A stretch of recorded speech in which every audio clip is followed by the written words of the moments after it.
لله رب العالمين، والصلاة والسلام على سيد الأنبياء والمرسلين وعلى آله وأصحابه أجمعين. أما بعد، فأعوذ بالله من الشيطان الرجيم. بسم الله الرحمن الرحيم. شهر رمضان الذي أنزل فيه القرآن هدى للناس وبينات من الهدى والفرقان. صدق الله مولانا العظيم، وصدق رسوله النبي الأمي الكريم، ونحن على ذلك من الشاهدين والشاكرين، والحمد لله رب العالمين.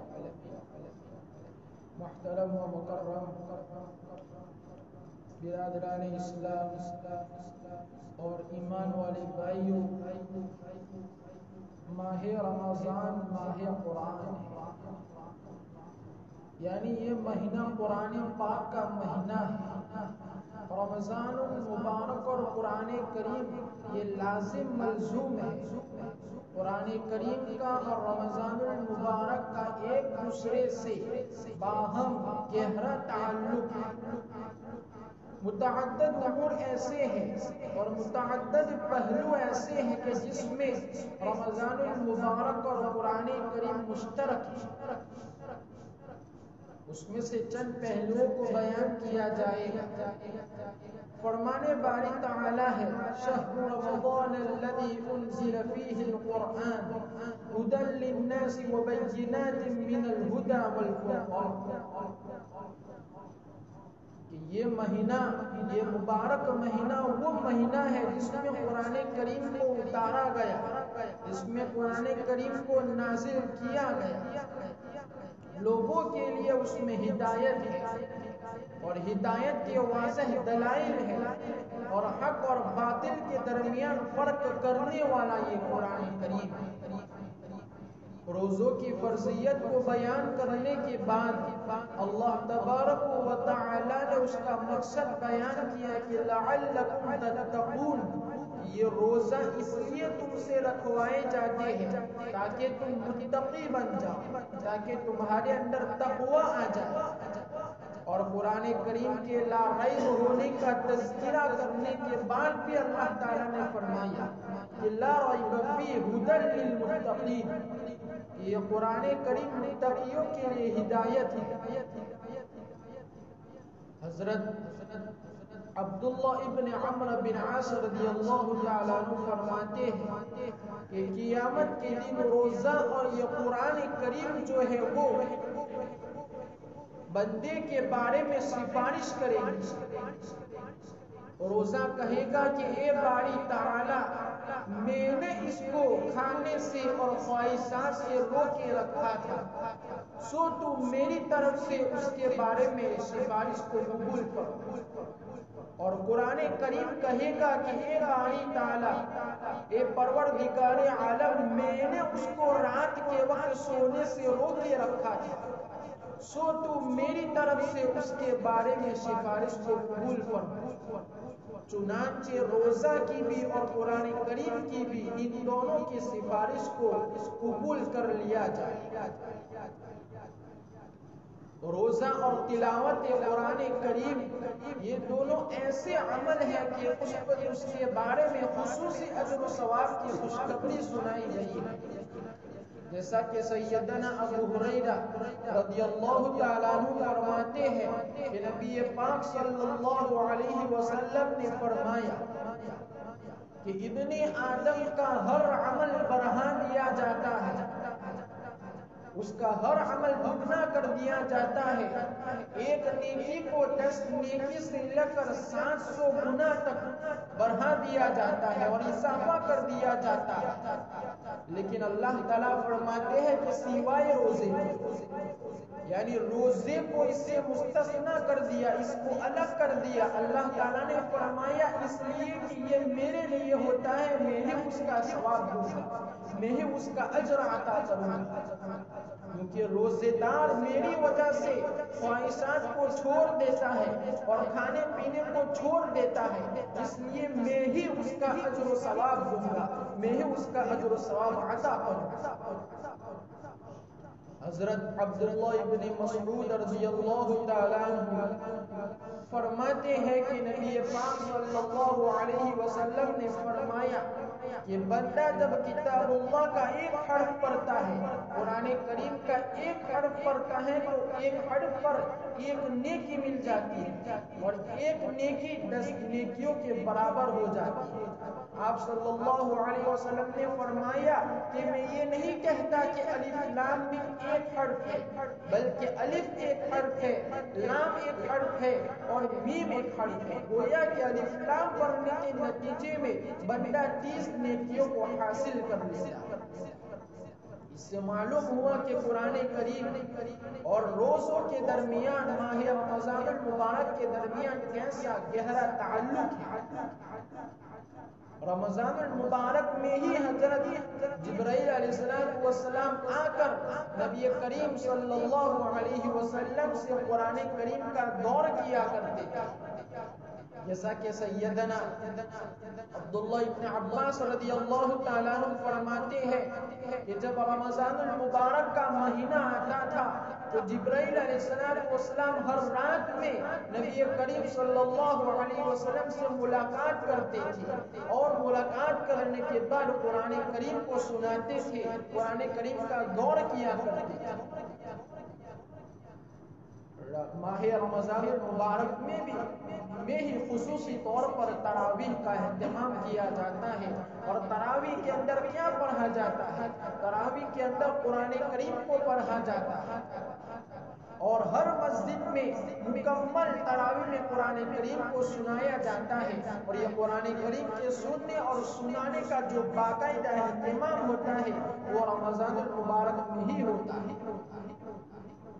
نماز تراویح نبی کریم صلی اللہ علیہ وسلم نے شروع فرمائی اور آپ نے اس کو باجماعت ادا بھی کیا، لیکن آپ نے اس خیال سے اس کو چھوڑ دیا، اس خیال سے اس کو ترک کر دیا کہ کہیں یہ امت پر واجب نہ ہو جائے اور پھر یہ امت اس کو ادا کرنے کی وجہ سے مشقت میں نہ پڑ جائے۔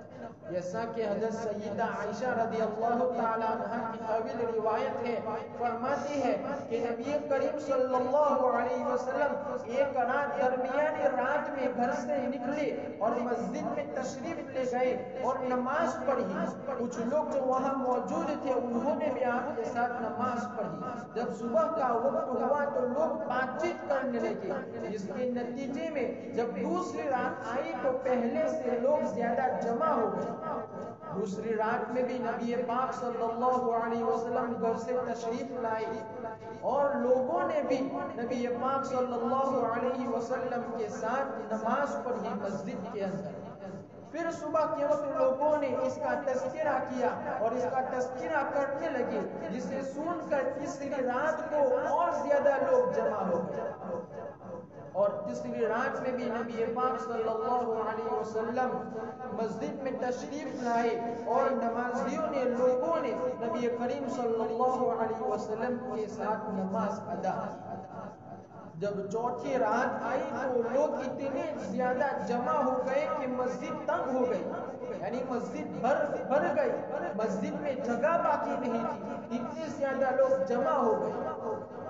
لیکن چوتھی رات کو نبی پاک صلی اللہ علیہ وسلم گھر سے تشریف نہیں لائے، مسجد میں نہیں آئے۔ لوگوں نے نماز پکارنا شروع کر دیا تاکہ نبی پاک صلی اللہ علیہ وسلم گھر سے باہر تشریف لائے اور نماز پڑھائے، لیکن اس کے باوجود نبی پاک صلی اللہ علیہ وسلم تشریف نہیں لائے، یہاں تک کہ صبح ہو گئی اور صبح کے وقت نماز فجر پڑھانے کے لیے ہی تشریف لائے۔ جب آپ نے نماز فجر پڑھا لی تو نماز فجر پڑھانے کے بعد لوگوں کی طرف متوجہ ہوئی اور فرمایا کہ رات کا معاملہ مجھ سے مخفی نہیں ہے، یعنی رات میں تم جو جمع ہوئے تھے اور جو تم نماز کر رہے تھے یہ مجھ سے پوشیدہ نہیں ہے، بلکہ مجھے یہ خوف تھا، یہ خدشہ تھا کہ کہیں یہ نماز تراویح، کہیں یہ رات کی نماز تم پر واجب نہ کر دی جائے، تم پر فرض نہ کر دی جائے جائے اور پھر تم اس کو ادا کرنے سے عاجز آ جاؤ، پھر تم اس کو ادا کرنے میں مشقت میں پڑ جاؤ، اس بنا پر میں مسجد میں تشریف نہیں لایا، گھر سے باہر تشریف نہیں لایا۔ یہ سلسلہ ایسا ہی چلتا رہا۔ جب عمر فاروق رضی اللہ تعالیٰ عنہ کا دور آیا تو اس زمانے میں حضرت عمر فاروق رضی اللہ تعالیٰ عنہ نے یہ باجماعت تراویح کی نماز پڑھنے کا جو سلسلہ نبی پاک صلی اللہ علیہ وسلم نے شروع کیا تھا اس کو پھر سے شروع کیا، اور حضرت عمر فاروق کا یہ ہم پر بہت بڑا احسان ہے کہ انہوں نے نماز تراویح کا اس سلسلے کو جماعت کے ساتھ پڑھنے کا سلسلہ شروع کیا، اور اس کی ابتدا بہرحال قرآن کریم اور رمضان المبارک، قرآن کریم اور روزوں میں ان مشترکہ امور کی وجہ سے یہ بات معلوم ہو گئی کہ ماہ رمضان المبارک میں اور قرآن کریم میں ایک گہرا تعلق ہے۔ اسی وجہ سے تو ہمارے اسلاف رحمت اللہ علیہ رمضان المبارک میں وہ اپنا تعلق قرآن کریم سے خصوصی طور پر مضبوط کر لیا کرتے تھے، اپنا تعلق قرآن کریم سے جوڑ لیا کرتے تھے۔ چنانچہ امام شافعی رحمت اللہ علیہ کے بارے میں آتا ہے، ربیع بن سلیمان بیان فرماتے ہیں کہ امام شافعی جو 4 بڑے اماموں میں سے ہیں، ان کے بارے میں آتا ہے کہ وہ رمضان المبارک میں 7 قرآن کریم مکمل کر لیا کرتے تھے۔ اور ایک روایت میں یہ بھی اضافہ کیا گیا ہے کہ یہ 7 قرآن کریم جو مکمل کرتے تھے وہ نماز کے اندر تلاوت کر کے مکمل کرتے تھے، ایسے مکمل نہیں کرتے تھے۔ حضرت عبداللہ ابن احمد اور رحمت اللہ علیہ فرماتے ہیں کہ میرے والد گرامی امام احمد ابن حنبل جو یہ بھی 4 اماموں سے ایک امام ہیں، ان کے بیٹے ان کے والد اپنے والد گرامی کے بارے میں فرماتے ہیں کہ میرے والد ماجد روزانہ 1 منزل یعنی قرآن کریم کا 7واں حصہ پڑھ لیا کرتے تھے۔ اس طرح ہفتے میں 1 قرآن کریم کو مکمل کر لیا کرتے تھے، اور یہ قرآن کریم جو مکمل کرتے تھے وہ رات کی نمازوں میں تھا، اور دین کے نوافل میں جو قرآن کریم کی تلاوت کرتے تھے وہ تو الگ تھا، وہ تو اس کے علاوہ تھا۔ یہ تو رات کا معمول بیان کیا کہ جب رات ہوتی تھی وہ عشاء کی نماز پڑھتے تھے، اور عشاء کی نماز پڑھنے کے بعد کچھ دیر سو جاتے تھے، پھر اٹھ کر نوافل میں لگ جاتے تھے اور دعا میں لگ جاتے تھے یہاں تک کہ صبح ہو جاتی تھی۔ حضرت امام احمد ابن حنبل کا یہ معمول تو عام دنوں میں تھا۔ آپ اندازہ لگائیے کہ رمضان المبارک میں وہ قرآن کریم کی تلاوت کا کس قدر اہتمام کرتے ہوں جب عام دنوں میں ان کا یہ معمول تھا اور ان کا یہ حال تھا۔ حضرت قتادہ رضی اللہ رحمت اللہ علیہ کے بارے میں آتا ہے کہ وہ ہفتے میں 1 قرآن کریم کو مکمل کر لیا کرتے تھے، لیکن جب رمضان المبارک کا مہینہ آتا تھا تو 3 دن میں 1 قرآن کریم کو مکمل کر لیا کرتے تھے، اور جب آخری عشرہ ہوتا تھا، آخری 10 دن ہوتے تھے تو ہر رات میں 1 قرآن کریم کو مکمل کر لیا کرتے تھے۔ حضرت عثمان ابن عفان رضی اللہ تعالیٰ عنہ کے بارے میں آتا ہے کہ آپ قرآن کریم کو صرف 1 رکعت میں مکمل کر لیا کرتے تھے، 1 ہی رکعت میں پورے قرآن کریم کی تلاوت کر لیا کرتے تھے۔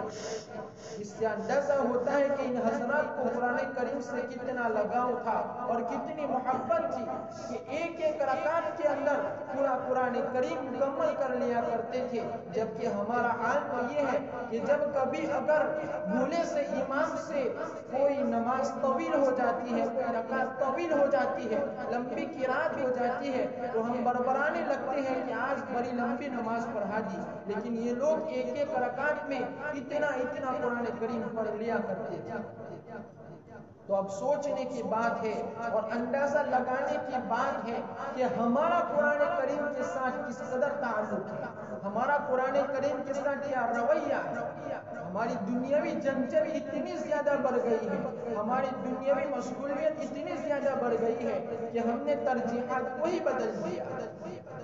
ہم قرآن کریم کی تلاوت سے ہی غافل ہو گئے، غفلت میں پڑ گئے۔ ہماری دنیاوی جھنجھٹ نے ہم کو اس سے غافل کر دیا. اس لیے ہمیں چاہیے کہ ہم قرآن کریم کی خوب تلاوت کریں. قرآن کریم یہ ہر مرض کی دوا ہے. حضرت عثمان بن عفان رضی اللہ تعالیٰ عنہ فرماتے ہیں کہ یہ قرآن کریم اگر تمہارا دل پاکیزہ ہو، تمہارا دل پاک ہو، تو تمہارا اپنے رب کے کلام پڑھنے سے جی نہ بھرے. یعنی اگر تمہارا دل پاکیزہ ہو تو قرآن کریم کی تلاوت کرنے سے تمہارا جی نہیں پڑے گا، تمہارا پیٹ نہیں پڑے گا، بلکہ تم اور زیادہ تمنا کرو گے کہ میں اور زیادہ قرآن کریم پڑھوں.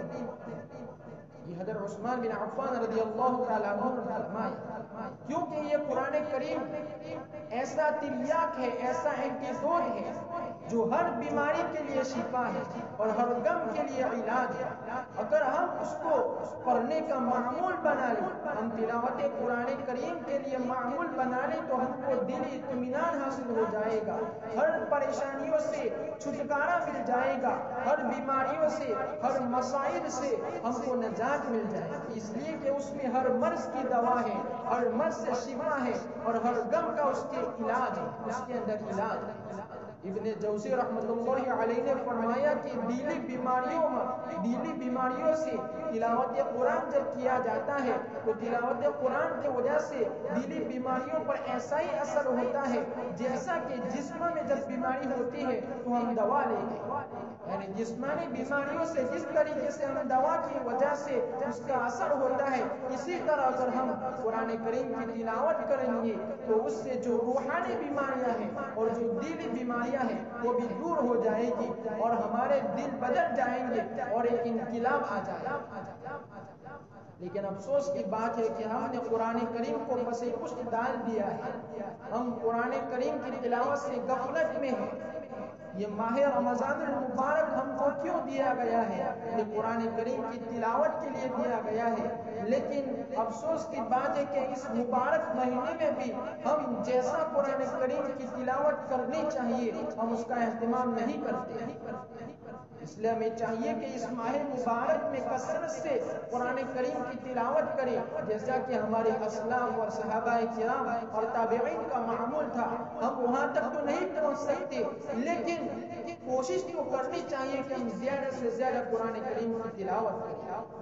آج جب ہم نے قرآن کریم سے ہمارے تعلق جو مضبوط ہونا چاہیے، ہم نے قرآن کریم سے جو تعلق کمزور کر دیا ہے، اسی بنا پر ملعون اور مردود لوگ آج پیدا ہو گئے ہیں اور جو بے جھجک اور کھلم کھلا قرآن کریم کے خلاف بولتے ہیں اور قرآن کریم کے خلاف اشکالات اٹھاتے ہیں اور ناموس پاک صلی اللہ علیہ وسلم کی شان میں گستاخی کرتے ہیں اور نبی کریم صلی اللہ علیہ وسلم کی شان میں نعوذ باللہ ایسے بھدے الفاظ بولتے ہیں کہ جس کو زبان سے نکالنا دشوار ہے، ان کو زبان سے بھی نہیں نکال سکتے. اس کی وجہ کیا ہے؟ اس کی وجہ یہی ہے کہ ہم نے قرآن کریم سے ہمارے تعلق جو تھا، جو مضبوط ہونا چاہیے تھا، وہ ہم نے کمزور ہو گیا ہے اور ہم نے قرآن کریم کے تعلق کو کمزور کر دیا اور نبی پاک صلی اللہ علیہ وسلم کی جو تعلیمات تھی اس کو ہم نے چھوڑ دیا. اس لیے ہمیں چاہیے کہ ہم اس ماہ مبارک میں پختہ عزم کریں کہ ہم قرآن کریم کی کثرت سے تلاوت کریں. اگر ہم اس ماہ مبارک میں قرآن کریم کی کثرت سے تلاوت کریں گے تو انشاءاللہ پورے 11 مہینے تک اللہ رب العزت ہم کو کچھ نہ کچھ قرآن کریم کی، اگرچہ رمضان المبارک کی جتنی تو ہم تلاوت کر نہیں پائیں گے لیکن کچھ نہ کچھ ہم کو تلاوت کرنے کی توفیق عطا فرمائیں گے. اس لیے کہ نبی پاک صلی اللہ علیہ وسلم نے فرمایا کہ جس نے رمضان المبارک کو محفوظ کر لیا، یعنی رمضان المبارک میں جیسی عبادت کرنی چاہیے ایسے عبادت کر لی تو اس نے پورے سال کو محفوظ کر لیا. یعنی اللہ تبارک و تعالی رمضان المبارک کی طرف پورے سال اس کو ایسے عبادتیں کرنے کی توفیق عطا فرمائے. اس لیے ہمیں چاہیے کہ ہم قرآن کریم کی کثرت سے تلاوت کریں. اللہ تبارک و تعالی کہیں سنی باتوں پر پہلے مجھے اور پھر آپ سب کو عمل کرنے کی توفیق عطا فرمائے. آمین. وآخر دعوانا الحمدللہ.